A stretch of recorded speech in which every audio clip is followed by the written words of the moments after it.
Beta punya anak-anak satu, dia datang ke beta, dia duduk-duduk sambil makan di sebelah, dia bilang begini, Bapak Pendeta, yuk, beta rasa kok kosong sekali. Beta bilang, kok kenapa? Beta ikut ibadah banyak Bapak, tapi beta rasa tidak terima apa-apa. Itu anak memang sibuk sekali untuk pelayan. Beberapa gereja di Kupang itu, pokoknya untuk pelayanan ini anak selalu hadir sebagai tim multimedia atau apa, semua selalu hadir. Tapi kok dia rasa kosong? Dia bicara satu kali lagi, beta ikut ibadah Bapak Pendeta, tapi beta rasa tidak ada isi apa-apa. Tapi beta tahu dia punya masalah sekarang. Di mana dia punya masalah? Masalahnya adalah lu guling kabel, nah.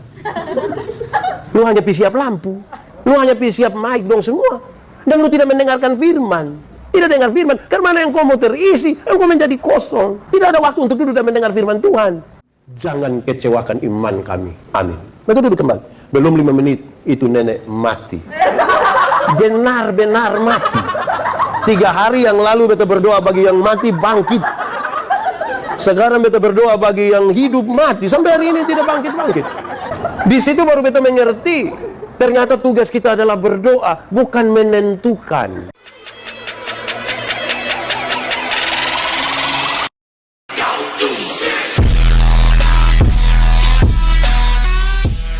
Saudara-saudara, mari kita berdoa untuk mendengarkan firman Tuhan. Kita berdoa. Kami mohon kepadamu Tuhan Allah, arahkanlah hati dan pikiran kami pada pemberitaan ini. Sebab siapa kami ini Tuhan? Kami orang-orang berdosa, kami terbatas dalam segala sesuatu, dan karena itu sungguh tidak mungkin bagi kami untuk mengerti firman Tuhan kecuali kalau Tuhan menolong kami. Oleh kuat kuasa Roh Kudus-Mu kami percaya malam ini kami dimampukan bukan saja untuk mengerti firman Tuhan, tapi lebih dari itu kami dimampukan menjadi pelaku-pelaku firman-Mu. Terpujilah nama-Mu. Jauhkan semua penggoda pencobaan, biar dalam damai sejahtera-Mu kami belajar firman Tuhan. Kami rindu pada firman-Mu. Berfirmanlah bagi kami Tuhan, dalam nama Yesus, firman yang hidup itu kami berdoa. Amin. Bapak Ibu Saudara-saudara yang dikasihi dalam Tuhan Yesus, di kesempatan saat ini saya ajak kita untuk merenungkan satu bagian pembacaan Alkitab. Saya kira ini sudah terbiasa kita dengar. Terambil dari Injil Matius pasal 15 ayat 21 sampai ayat yang ke-28. Injil Matius pasal 15 ayat 21 sampai ayat yang ke-28. Perempuan Kanaan yang percaya. Lalu Yesus pergi dari situ dan menyingkir ke daerah Tirus dan Sidon. Maka datanglah seorang perempuan Kanaan dari daerah itu dan berseru, "Kasihanilah aku ya Tuhan, anak Daud, karena anakku perempuan kerasukan setan dan sangat menderita." Tetapi Yesus sama sekali tidak menjawabnya. Lalu murid-muridnya datang dan meminta kepadanya, "Suruhlah ia pergi." Ia mengikuti kita dengan berteriak-teriak. Jawab Yesus, "Aku diutus hanya kepada domba-domba yang hilang dari umat Israel." Tetapi perempuan itu mendekat dan menyembah dia sambil berkata, "Tuhan, tolonglah aku." Tetapi Yesus menjawab, "Tidak patut mengambil roti yang disediakan bagi anak-anak dan melemparkannya kepada anjing." Kata perempuan itu, "Benar Tuhan, namun anjing itu makan remah-remah yang jatuh dari meja tuannya." Maka Yesus menjawab dan berkata kepadanya, "Hai ibu, besar imanmu, maka jadilah kepadamu seperti yang kau kehendaki."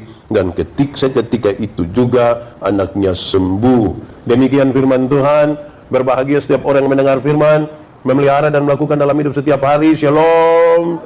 Yang ada di sini, shalom semuanya. Tuhan memberkati. Ada sukacita. Semua yang sudah mengikuti dari rumah, shalom semuanya. Anak-anak semua, shalom. Oke, Tuhan memberkati kita. Saya mau tanya kita dulu, kalau seandainya diberi kesempatan kalau orang memanggil kita, kira-kira saudara lebih suka dipanggil domba atau anjing? Kalau diminta nanti mau dipanggil domba atau anjing, saudara memilih mana? Oh, memang lebih enak dipanggil domba. Kalau kepanggil anjing tuh ke mana kok?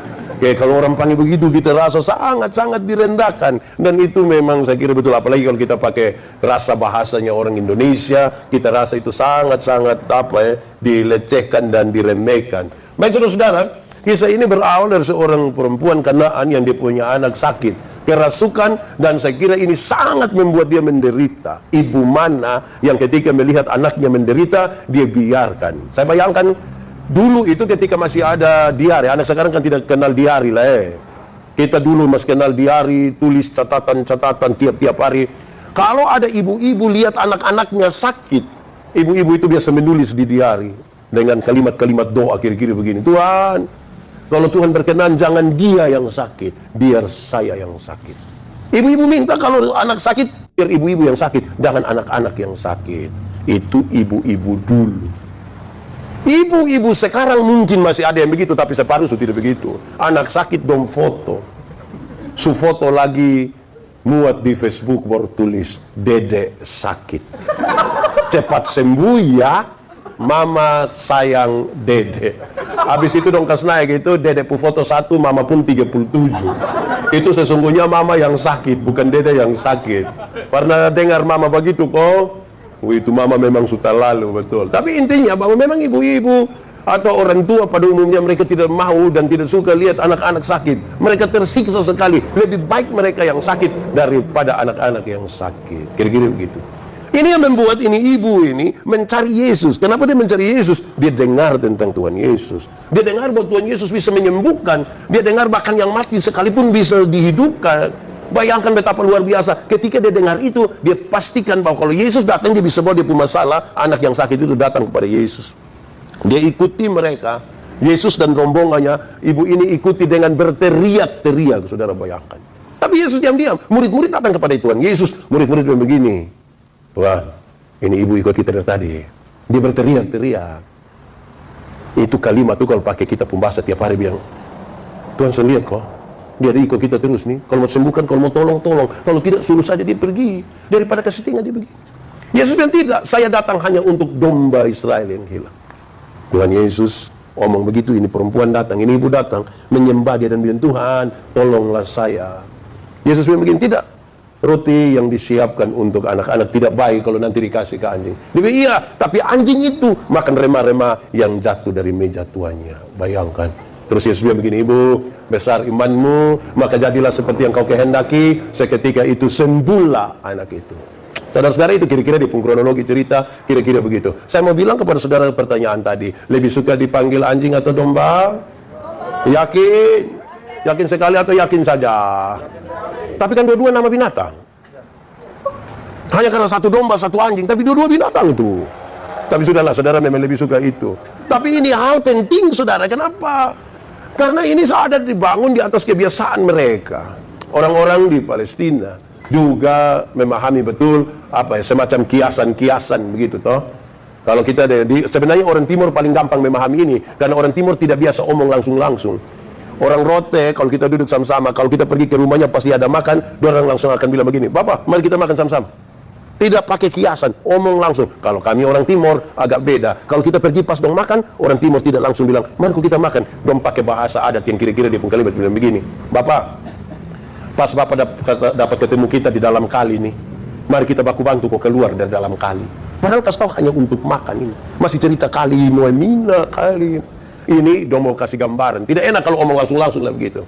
Tapi saudara tahu, ketika Yesus menyebut perempuan ini bilang anjing, waktu Yesus sebut perempuan ini bilang anjing, itu bukan Yesus sementara memakisan dia. Supaya ini tidak dipakai sebagai alasan kita bisa omong orang lain dengan sebutan binatang.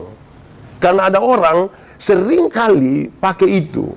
Banyak orang pakai itu sesungguhnya, saudara-saudara, untuk menyebutkan orang lain dengan alasan bahwa kok Tuhan Yesus sebut begitu, apalagi kita. Mari kita lihat. Yesus pakai itu ungkapan sesungguhnya. Tapi kata anjing yang Tuhan Yesus pakai, Tuhan Yesus tidak pakai kata kuon dalam bahasa Yunani. Kuon itu adalah anjing liar. Anjing yang tidak punya tuan. Kuon itu dalam kisah Lazarus yang miskin dengan orang kaya itu.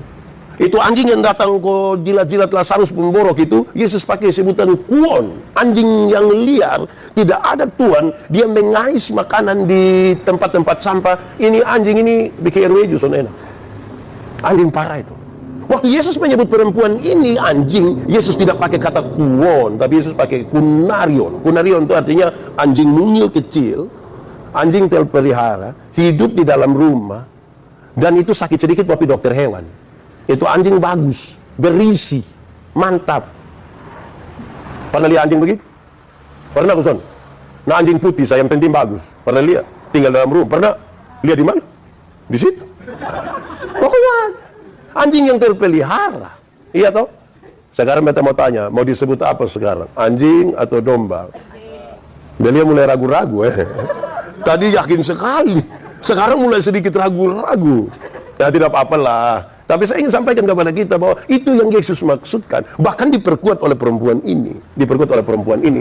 Bahkan ini anjing tinggal di dalam rumah, makan roti roti yang jatuh, makan remah-remah yang jatuh dari meja tuannya. Ini anjing dekat sekali dengan tuannya. Sekarang saya mau tanya saudara, memilih jadi mana?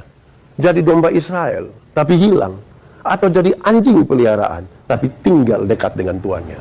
Mau pilih mana sekarang? Mulai berubah pendapat sekarang. Itu mulai berubah sekarang ini. Tidak apa-apa, namanya hidup itu mesti berubah. Yo, mantap lah. Nah, saya ingin sampaikan lebih lagi di sini. Saudara-saudara, apa sih sesungguhnya? Yesus mengatakan, aku datang untuk domba-domba Israel yang hilang. Itu sebuah kalimat keprihatinan. Ini dong disebut domba, tapi dong ada di luar sana. Jauh dari tuannya. Hilang lagi. Bermain lumpur di luar. Tidak ada pertobatan di sana. Saudara-saudara bayangkan, domba-domba Israel itu kan disebut sebagai apa ya, para orang Israel, pengikut bangsa pilihan lah begitu. Tapi hilang. Yang lebih suka untuk tinggal di luar jauh dari Tuhan daripada dekat dengan tuannya. Nah, saudara-saudara, mari kita lihat lanjutnya. Ini ibu bilang, Tuhan, tolonglah saya. Begitu. Bicara pidataan-pidataan, terus Yesus bilang begini, Tuhan Yesus bilang begini, ibu, besar imanmu, maka jadilah seperti apa yang kau mau. Seketika itu sembuhlah anak itu. Saya mau tanya dulu, ini anak sembuh karena apa? Ibu, besar imanmu, maka jadilah seperti yang kau mau. Seketika itu sembuhlah anak itu. Ini anak sembuh karena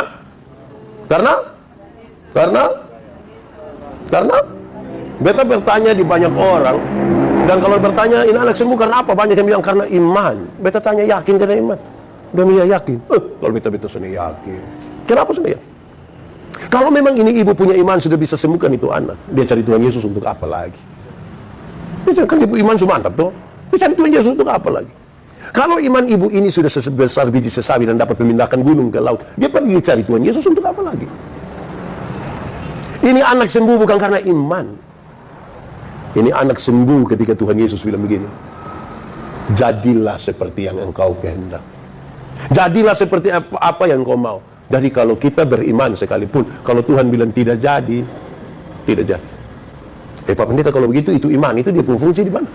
Iman itu adalah jalan. Kita punya masalah, karena kita orang beriman, kita berdasarkan iman itu, kita bawa masalah, kita datang kepada Tuhan. Nanti sampai di Tuhan, karena iman sudah bawa kita dari masalah, kita datang sampai Tuhan. Nanti sampai Tuhan, selanjutnya keadaan kita tidak ditentukan oleh iman, tapi oleh siapa? Tuhan. Iman itu jalan yang bawa kita dari masalah, kita datang pada Tuhan. Beta mau tanya, anak-anak muda dong, kamu punya masalah kok? Tidak usah omong. Melihat yang ini muka masalah sini. Yuk, beta mendefinisikan masalah. Masalah itu adalah kesenjangan antara harapan dan kenyataan. Amin toh? Harapannya tamat kuliah langsung kerja. Ternyata betul, tamat kuliah kerja tidur. Masalah juga itu. Harapannya di umur 25 tahun orang semua minta. Kenyataannya orang masih minta kita pun kawan. Masalah kusonde, masalah. Nah, kita pun hidup ini penuh dengan masalah. Orang beriman akan bawa dia pun masalah datang kepada Tuhan. Orang yang tidak beriman, dia akan bawa dia pun masalah ke mana? Yang beriman. Yang beriman bawa kepada Tuhan, yang tidak beriman bawa ke mana? Pokoknya dia bawa saya ke mana. Tapi itu jelas. Yang beriman kepada Tuhan, iman itu kan jalan toh. Bahawa kita dengan masalah kita datang kepada Tuhan. Selanjutnya keadaan kita tidak ditentukan oleh iman kita, tapi siapa menentukan? Tuhan menentukan. Kalau Tuhan menentukan, maka pasti Tuhan pikirkan apa yang terbaik lah buat kita. Tuhan yang tentukan pasti dia punya rancangan yang damai sejahtera. Tidak seperti apa yang kita bayangkan, tidak seperti apa yang kita duga. Tapi Tuhan jauh lebih berpikir untuk kita semua. Kisah ini sesungguhnya menjadi penting bagi orang-orang percaya, orang-orang Kristen hari ini. Kenapa? Banyak orang yang mengaku sebagai domba Israel, tapi dia hidup tidak menunjukkan kehidupannya sebagai orang-orang beriman kepada Tuhan. Di mana-mana beta sampaikan begini, kekristenan itu ada 3 kelompok. Dan yang paling, bukan 3 kelompok, 3 kelas. Kelas yang paling pertama adalah beragama tapi tidak beriman. Nah, itu tepat sekali dengan Indonesia, tepat sekali dengan kita di NTT. Kenapa? Karena agama masuk dalam sistem berbangsa dan bernegara, maka semua orang harus beragama. Mau jadi polisi mesti ada agama, mau jadi guru mesti ada agama, mau jadi pendeta mesti ada agama, mau jadi anggota dewan mesti ada agama. Akhirnya semua orang menjadi beragama, tapi belum tentu beriman. Amin kok? Pernah ketemu orang begitu? Agama ngerisa, simbol-simbol agama melekat padanya. Dia pun rantai salib besar. Sedikit-sedikit bilang, Yesus tolong. Dari Yesus berkuasa, tapi dia tidak beriman. Itu kelas paling bawah. Ada agama, tapi tidak ada iman. Kelas yang kedua ini sedikit lebih bagus. Bertobat, tapi tidak berbuah. Itu kelas 2. Banyak orang sudah bertobat, tapi tidak berbuah. Orang yang bertobat tapi tidak berbuah, dia hanya akan berbicara tentang masa lalu, Kalau dia bertobat dan tidak pernah berbuah, itu kalau dikasih kesempatan bersaksi, itu dia pun kisah dari dulu hanya satu. Waktu tahun 1970, pindah pi sebelah dia ulang lagi, waktu tahun 1970. Pindah lagi pi sebelah, waktu tahun 1970. Lama-lama dia pas bangun domba korek, 1970 subhanallah. Itu memang mengerikan. Karena apa? Dia bertobat saja. Bayangan dia hanya pada masa lalu, bukan pada masa depan. Saya kira itu serius. Nah, yang paling tinggi itu adalah berbuah. Yang paling tinggi itu apa? Berbuah. Itu yang paling tinggi. Dalam hal inilah Bapakku dipermuliakan, yaitu jika kamu berbuah. Banyak orang tidak berbuah. Beta dampingi banyak orang sekali yang suka berdoa, Tuhan, biarlah kemuliaan Tuhan terjadi di kota Kupang. Biarlah kemuliaan Tuhan terjadi di Indonesia. Saya bilang berhenti berdoa begitu. Kalau saudara mau supaya kemuliaan Tuhan ada di kota ini, kalau saudara mau supaya kemuliaan Tuhan itu terjadi di Indonesia, maka kamu harus berbuah. Kalau kita lanjutkan, pasti pertanyaan yang biasa adalah, berbuah bagi Tuhan gampang kok susah? Berbuah bagi Tuhan gampang kok susah? Susah kok gampang? Gampang kok susah? Kalau gampang-gampang susah itu sana ada jawaban. Berbuah bagi Tuhan hari ini beta ingin menyampaikan bahwa berbuah bagi Tuhan itu gampang saja. Bagaimana dia penggampang? Ranting yang melekat kepada pohonnya, buah akan keluar dengan sendirinya tanpa diperintah. Amin kok. Banyak kali kita mau berbuah tapi tidak mau melekat pada pohon. Akhirnya ada buah tapi buah plastik. Pisang plastik. Makan pisang plastik. Jadi itu berbuah. Nah, saudara-saudara, banyak orang mengaku domba Israel tapi hilang. Tidak mau bertobat dari kesalahan. Bahwa manusia berdosa itu pasti. Kita manusia ini terlalu dekat dengan dosa. Tetapi ketika orang mengalami sesuatu dengan Tuhan, mestinya dia berhenti. Oke, satu kali. Tapi jangan langsung terus-menerus. Jangan terantuk pada batu yang sama. Karena ada batu lain-lain.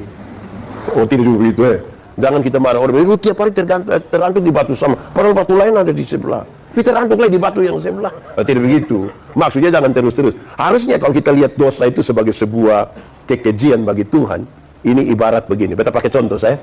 Dia contoh kira-kira begini. Saudara keluar dari rumah mau pergi ke kampus atau mau pergi kerja. Karena saudara terburu-buru, saudara tidak lihat kalau ada tai sapi di situ. Lantas saudara injak itu tai sapi. Saudara tahu bahwa saudara injak tai sapi, hati senang kok tidak? Jengkel kok tidak? Beta yakin saudara akan gosok-gosok kaki begini sambil marah-marah. Saudara ada air situ, siram sedikit, gosok, terus saudara pergi kampus, saudara pergi kerja. Waktu pulang kembali mau masuk rumah, ternyata ada tai sapi lagi di situ. Dan saudara lihat ada tai sapi di situ. Saya mau tanya, injak? Kenapa tidak injak? Kok tadi pagi su injak? Oh, jangan ada tai lain lah. Apa yang beta sampaikan? Ketika orang sudah tahu bahwa itu ada kesalahan di situ, waktu orang sudah tahu bahwa ada kesalahan di situ, tidak mungkin dia datang dia bilang, aduh syukur, kan tidak mungkin begitu kan? Orang tahu bahwa oke, tadi dia pernah injak tadi pagi. Waktu dia kembali dan dia lihat ada lagi di situ, dia tidak akan lagi mau injak di situ. Dia ada kecenderungan untuk menghindar. Dia punya soal adalah banyak orang menikmati dosa itu. Dosa itu kadang-kadang memang sangat indah, sangat memikat. Saudara-saudara, kalau saudara-saudara lihat orang yang mabuk, terus dia duduk sampai tidak karu-karuan betul-betul sampai sudah. Saudara jangan pikir bahwa lihat itu manusia berdosa. Itu efek yang ditimbulkan. Kalau memang bahwa dosa kemudian model begini, siapa mau pis itu? Dia pun soal itu adalah waktu pertama itu enak sekali. Kan kita lihat dari enak, kita tidak lihat tipe efek. Sehingga banyak orang ketika melihat ada soal di situ, dia nikmati dulu. Nah, sebentar jadi masalah. Jadi tuh domba Israel, tapi hilang. Itu jadi masalah itu. Lebih baik dia seperti perempuan Kanaan yang dalam apa ya? Dalam kacamata orang Yahudi ini manusia yang tidak kenal Tuhan dong semua. Tapi dia dekat dengan Tuhan, bukan soal beragama atau tidak beragama. Anak-anak muda sekarang ini kan Kita makin hari makin berusaha untuk mendefinisikan kita pun diri itu kira-kira kita ini anak seperti apa. Banyak anak-anak muda sudah menulis, belum jadi pemuda kalau tidak melayani di gereja. Bagus juga. Tapi kan ada soal lebih di situ. Kita sementara ini lagi juga salah satu yang kita fokus itu adalah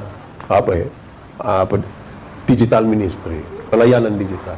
Kita punya anak-anak satu, dia datang ke beta, dia duduk-duduk sambil makan di sebelah, dia bilang begini, Pak Pendeta, yuk, beta rasa kok kosong sekali. Beta rasa dia kosong sekali. Beta bilang, kok kenapa?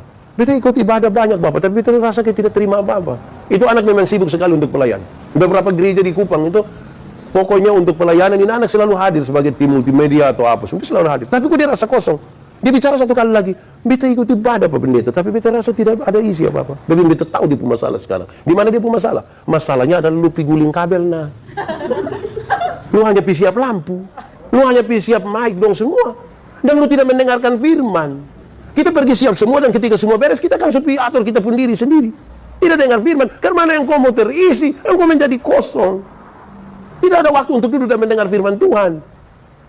Kita akhirnya jadi aktivis gereja, aktivis rohani. Semua kegiatan pemuda dia ikut, kaum bapak dia ikut, lansia juga dia ikut. Semua dia ikut. Pemuda Jeans, apa? Oh jeans. Mau jeans dia kira Jeans, beta salah sekali. Oke. Tapi kita hanya aktif. Bahasanya bahasa rohani, tapi isinya bukan rohani. Ini kita termasuk domba Israel yang hilang. Dan Tuhan prioritaskan kita. Saya datang untuk domba Israel yang hilang. Ini perempuan dengan Tuhan, tapi anjing juga makan roti dari remah-remah yang jatuh di meja tuannya. Bayangkan tuh, dia mau sekali dekat. Nah ini kita pun soal. Soal ini mesti menjadi serius bagi kita saudara-saudara. Kenapa? Ibu, besar imanmu, jadilah seperti yang engkau mau. Seketika itu sembuhlah anak itu. Beta berulang-ulang kali berkisah tentang doa. Beta pakai ini ayat. Ketika ini anak sembuh bukan karena iman, tetapi kan Yesus berkata bahwa jadilah seperti yang engkau mau. Beta ingat ketika beta melayani di Alor. Waktu melayani di Alor, satu malam beta rindu mau lihat ini ada ibu dengan dia suami, anak-anak. Pergi kurang lebih jam 9 malam, ternyata dong su tidur semua. Beta marah. Keluarga macam apa ayam pernah pohon dan su tidur. Beta pulang besok pagi kira-kira jam 10 beta pergi, ternyata orang su banyak-banyak di situ. Kamu banyak-banyak apa di situ? Ternyata ibu di itu rumah yang tadi malam beta mau pergi, itu ibu su mati. Tahu mati? Meninggal tuh yang mati kok tidak? Itu semua. Orang suka mandi habis ini ibu, suka pakai kebaya putih, sarung Alor, dong kasih masuk di dalam satu kamar, orang duduk dan menangisi dia di situ. Ketika dia suami tahu bahwa beta datang, dia suami keluar bawa anak 3 orang, berlutut dan pegang beta pun kaki. Bapak, tuh, saya mau buat apa ini anak 3 orang? Beta bilang saya tidak tahu. Memang saya tidak tahu. Kok dia pun bapak kandung saya tidak tahu. Kenapa beta bikin ke tahu-tahu? Beta tahu bahwa dia agak sedikit kecewa. Lantas dia pegang, dia bangun, dia ajak beta ke dalam. Waktu masuk ke dalam, dia minta beta berdoa. Beta berdiri di pinggir, di pintu tempat ibu itu dibaringkan di dalam kamar itu. Dengan penuh keyakinan iman, beta mengucapkan kalimat doa yang ringan ini. Beta bilang, Tuhan, jangan kecewakan iman kami. Amin. Beta duduk kembali. Belum 5 menit, orang-orang dari kamar itu lari keluar semua. Kenapa? Ibu ini bangkit. Benar-benar bangkit. Dia jalan menuju beta. Ketika datang dia bilang begini, Bapak, saya jalan terlalu jauh, saya haus. Beta bilang kepada orang-orang di situ, hei, dia kasih dia air, karena saya takut. Memang beta takut. Orang mati bangun, dia bangun langsung jalan menuju kamu tidak takut. Saya takut. Malam itu, hari itu, berita beredar di seluruh kampung. Hei, Pak Manobe itu kalau berdoa, orang mati bangkit. Beta jalan begini. 3 hari kemudian ada anak muda satu datang ke rumah. Bapak, yo, nenek sakit. Bebe lupa maksud apa? Bapak berdoa dulu. Bebe, oke, kenapa tidak? Kita berangkat sekarang. Let's go. Waktu sampai sana itu nenek tidur begini. Bapak silakan berdoa dengan keyakinan iman yang sama, kata-kata yang sama. Beta berdoa, Tuhan, jangan kecewakan iman kami. Amin. Beta duduk kembali. Belum 5 menit itu nenek mati. Benar-benar mati. 3 hari yang lalu beta berdoa bagi yang mati bangkit. Sekarang beta berdoa bagi yang hidup mati. Sampai hari ini tidak bangkit-bangkit. Di situ baru beta mengerti Ternyata tugas kita adalah berdoa, bukan menentukan. Amin kok? Kan kita mau serahkan kepada Tuhan toh. Kita berdoa bukan turut menentukan. Supaya orang-orang yang mengaku percaya kepada Tuhan, yang domba Israel itu, termasuk kita dalam konteks hari ini, jangan pernah bilang, mari teh itu bab tua kalau berdoa 1 kali. Itu mang tua kalau berdoa 2 kali. Dan itu kakak tua kalau berdoa 3 kali. Sebenarnya yang kasih kesembuhan itu bab tua, mang tua atau kakak tua? Siapa yang kasih kesembuhan? Siapa? Makanya tadi, iman itu jalan yang membawa kita datang kepada Tuhan dengan masalah. Selanjutnya keadaan kita tidak ditentukan. Kok kadang-kadang orang lain yang sakit, orang lain yang mati, doanya sama kok. Nah saudara-saudara, teristimewa untuk anak-anak muda hari ini. Tuhan itu datang mencari betul-betul kita. Di manakah kita? Saudara-saudara, kita ingin sampaikan, Sakeus itu sangat kaya. Dia seorang kepala pemungut cukai, yang sebentar ketika perjumpaan dengan Tuhan Yesus, dibuktikan dengan dia punya setengah dari harta kekayaannya dia kasih di orang. Dulu kalau kasih 20%, di orang sudah dianggap itu orang sangat-sangat baik. Ini 50%. Terlalu baik. Bahkan dia bilang, kalau dulu saya pernah merampas, sekarang saya akan kembalikan 4 kali lipat. Dia yang sudah sangat kaya ini ternyata tidak pernah merasakan sebuah sukacita, sama seperti ketika dia berjumpa dengan Tuhan Yesus. Itu yang luar biasa. Perjumpaan dengan Tuhan Yesus itu yang membuat dia senang, bersukacita sekali. Nah saudara-saudara, saya kira ini catatan yang baik sekali, yang serius buat kita semua. Kenapa? Karena tidak ada satupun barang-barang di dunia ini yang bisa membuat kita sukacita. Anak-anak muda, apakah yang kita cari? Yang kita cari itu kan keseruan. Yang kita cari itu bagaimana kita punya gaya hidup itu bisa diterima di mana-mana. Kita cari banyak hal yang sebenarnya itu hanya bersifat sangat sementara. Tapi kita lupa bahwa perjumpaan dengan Tuhan itulah yang membuat kita sangat-sangat istimewa. Nah, adik-adik semua, ini hal yang serius sekali buat saya, buat kita semua. Kenapa? Karena hari ini, sekarang ini, perkembangan ilmu pengetahuan sudah sangat luas, sangat maju.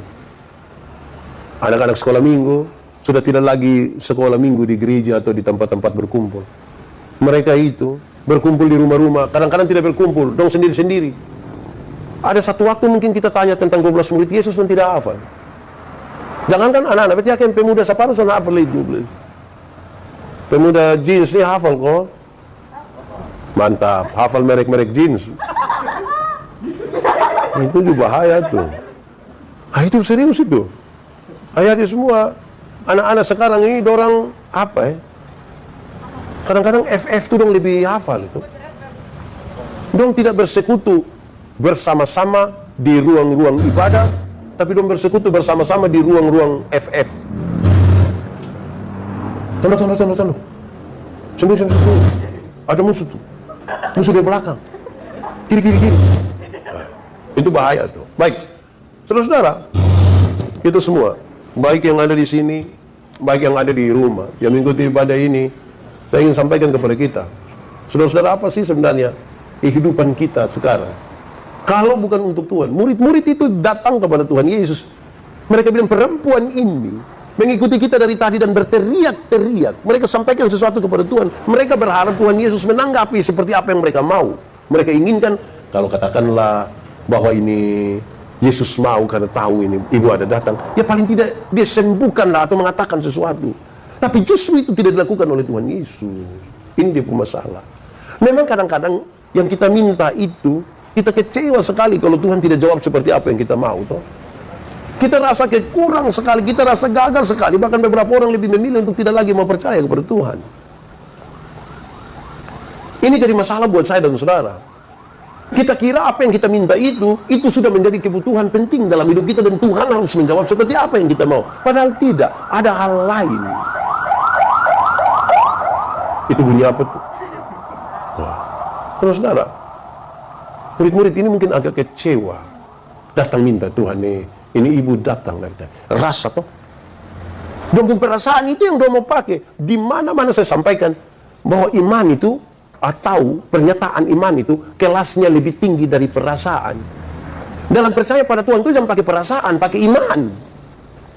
Kita kasih contoh bagi orang-orang yang sudah menikah, jangan om yang menikah lah. Oh sudah yang menikah.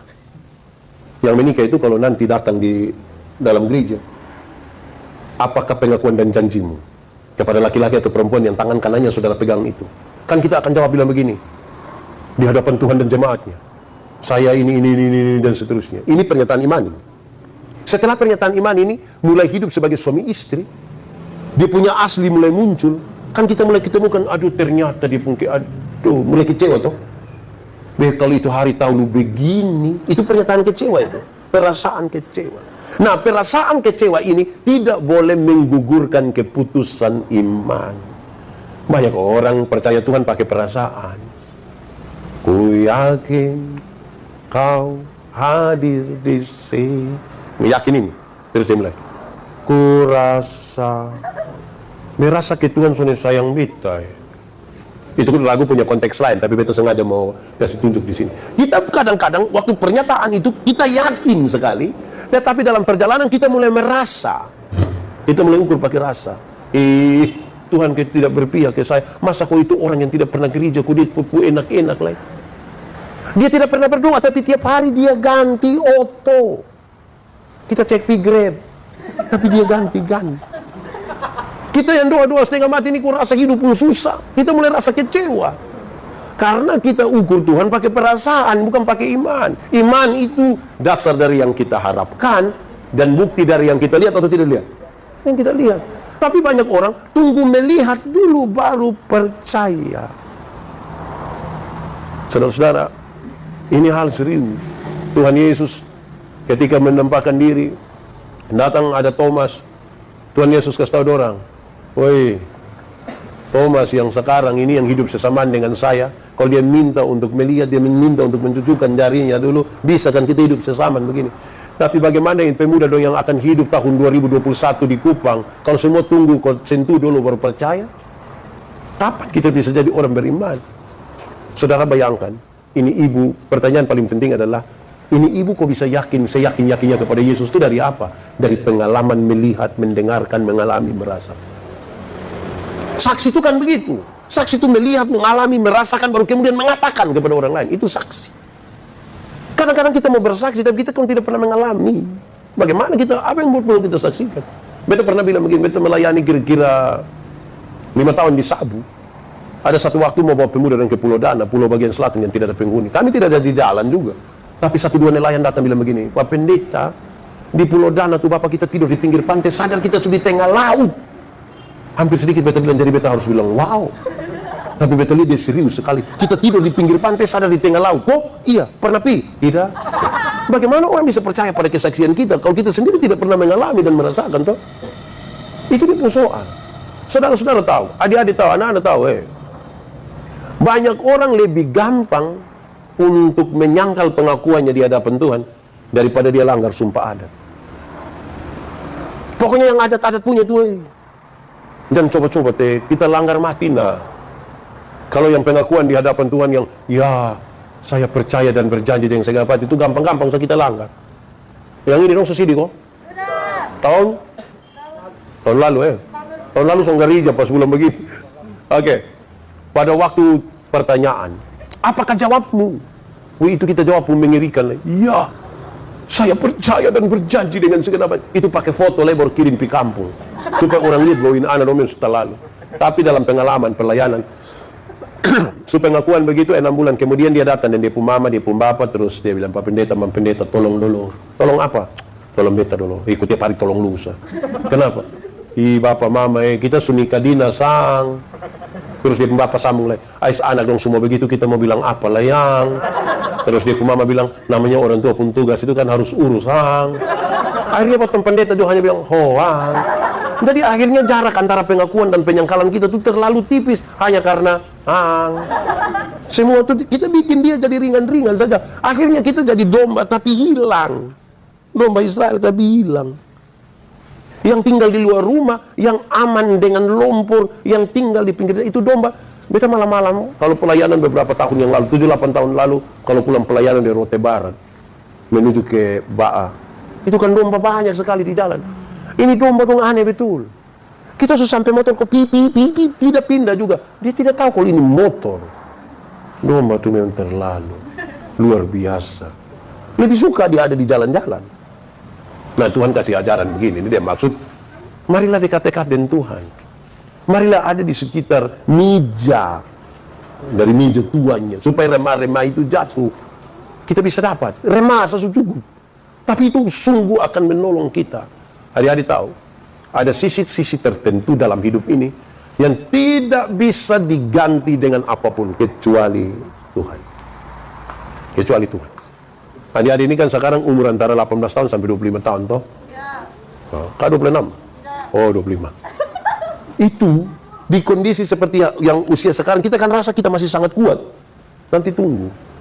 Beta ingat dulu ketika usia kayak adik-adik dong begini nih, lari 10 km itu paling-paling hanya 36 menit. 10 km 36 menit.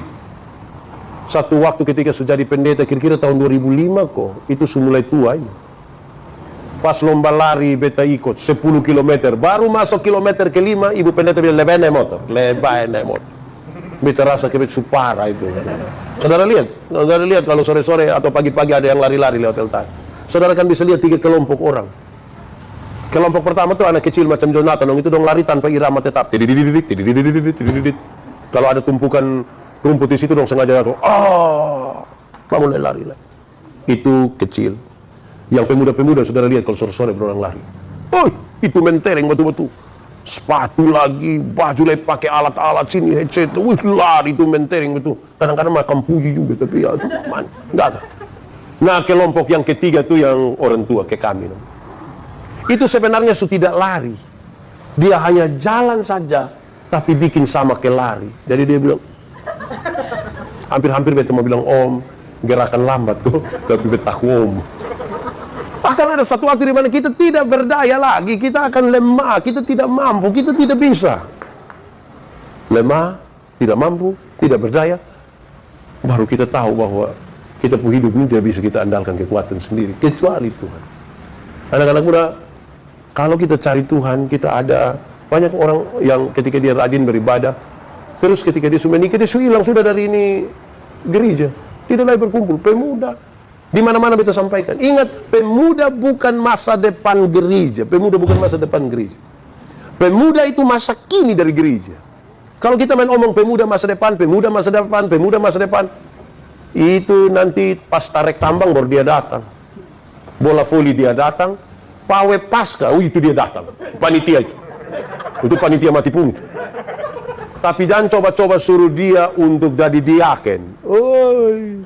Ada pemuda itu dia kalau ajak dia pergi ibadah, dia mau. Kak, pergi ibadah ya? Iya, tapi jangan suruh pergi apa-apa ya. Jangan suruh berdoa, berani suruh berdoa besok datang lagi. Pernah dengar itu kali? Atau sendiri ngomong? Kadang-kadang begitu, kita susah sekali.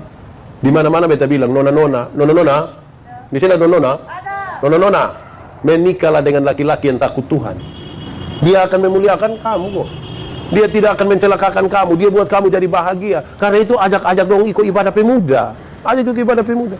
Kak, ibadah. Memang dia akan bilang, ibadah. BP antar saya, ibadah. Ada kue. Siapa tahu pas kasih tahu kue dia mau pergi sana apa. Yang penting dia harus ikut ibadah. Kalau adik-adik, kalau bukan iman, apalah yang bisa jaga kita? Iman itu. Kenapa? Toh pada akhirnya nanti bukan saja kita tergoda untuk mencari hal-hal yang sangat bersifat terbatas karena materi, tapi toh akhirnya kita ini akan apa ya? Takut setan betul. Betul omong di mana-mana. Kita takut setan atau setan takut kita? Boleh jawab. Kita takut setan atau setan takut kita? Atau kita dan setan bakas takut? Kadang-kadang kita kasih takut setan, kadang-kadang setan kasih takut kita. Lalu yang bisa buat kita untuk memenangkan itu apa? Iman. Jangan percaya lagi kepada hal-hal lain yang di luar dari iman. Kenapa? Dunia dan seluruh perkembangan hari ini sementara membuat kita kadang-kadang lebih banyak pada penipuan. Ada orang pegang HP ini, kita telepon dia, Kak, sudah mana? Sudah dekat. Dekat mana? Dekat Wesau. Orangnya gitu. Coba lihat kalau orang komen di status-status. Komen mengerikan. Kadang-kadang kita bisa komen orang per status, tulis bilang ha. Padahal kita tidak tertawa. Hanya tulis ha. Tidak tertawa. Penipuanku tidak. Anak-anak muda pun bukan ha. WK. Berarti kalau dia kata WK. Ada yang lebih parah lagi. XI. Itu kalau dia kata apa? Itu bahaya. Nah kalau saudara-saudara, kalau tambah hari kita tidak pakai iman, rumit. Perkembangan zaman ini, perkembangan teknologi, buat anak-anak muda jarang berdoa. Di satu hari kita bisa pakai media sosial kira-kira 8 jam. Satu hari kita bisa pakai 8 jam, tapi belum tentu kita bisa berdoa sampai 8 menit. Saudara pulang boleh coba. Saudara bisa berdoa sampai 8 menit kusonde. Pulang sebentar coba Selama ini saudara berdoa berapa lama? Mau 2 menit, susah. Kita tondok tuh kemudian langsung ke karmana pun. Berat. Jadi lebih selesai. Baik, kita angkat hati kita mau berdoa. Pujilah aku Tuhan. Kita nyanyikan pujian ini. Kami satu hati di hadapan hadirat-Mu pada malam hari ini Tuhan. Menyatakan syukur kami kepadamu oleh karena Tuhan sudah menyertai kami di malam penuh berkat ini. Terima kasih untuk berita firman. Kami mendengarnya berulang-ulang Tuhan, tapi belum tentu kami menyatakan ini dalam hidup kami tiap-tiap hari. Tolong kami oleh kuasa Roh Kudus-Mu Tuhan, supaya kami bukan saja bisa mendengarnya, tetapi kami dapat melakukan itu dalam hidup kami tiap-tiap hari. Terpujilah nama-Mu Engkau Bapa. Kami semua bergumul dengan pekerjaan kami, dengan cita-cita kami, bahkan cinta kami, yang bergumul dengan pekerjaan, yang bergumul dengan sakit penyakit atau hal-hal lain dalam hidupnya. Kami berdoa bersama-sama. Tuhan tolonglah kami semua, karena kami tidak mungkin sendiri tanpa Tuhan. Engkau yang akan memberikan kekuatan bagi kami semua. Kami percaya Tuhan Engkau tidak akan meninggalkan kami. Tuhan terima kasih banyak. Hal-hal yang sudah kami kerjakan sepanjang hari ini, Tuhan dengarkan kami. Tolonglah kami, berkatilah semua yang kami kerjakan. Kalau yang tidak berkenan kepadamu, kami mohon buat ampuni. Terima kasih banyak. Kalau kami istirahat malam hari ini, kami minta Tuhan tolong jaga dan sertai kami. Ada hari baru buat kami besok, bangunkan kami dalam damai sejahtera. Dan biarlah kami tetap dalam sukacita karena penyertaan Tuhan. Kami melakukan segala aktivitas kami. Terima kasih, kemuliaan hanya bagi Tuhan. Terpujilah nama-Mu.